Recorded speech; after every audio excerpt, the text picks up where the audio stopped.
schools. The Nigerian government have been told to apply the use of technology in schools, especially at the grassroots.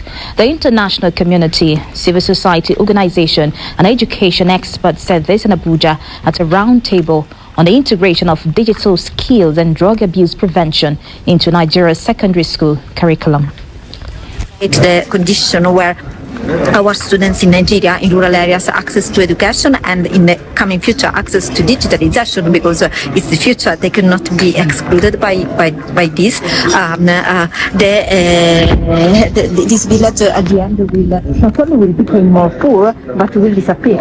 And of course, I don't think that no one can imagine that the life can happen only in the city. Yes. The Speak Out Africa initiative is trying to use, from village to village, show them, reignite them, on the importance of this is what is surrounding them, the effects of what, especially in the East where they have this improvement sort of thing.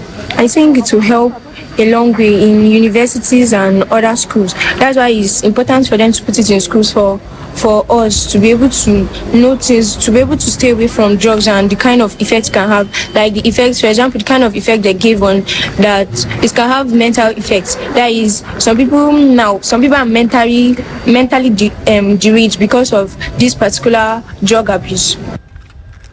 Guest speakers at the event say the initiative, if properly improved, will reduce electoral violence and other malpractice.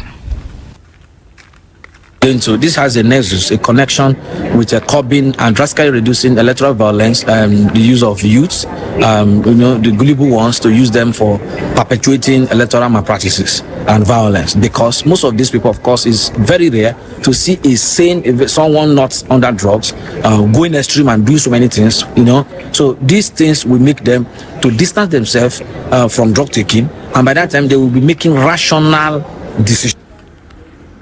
Well, statistics show that Nigeria has the highest number of youth in the world, amounting to over 70% of its population under 30 and 42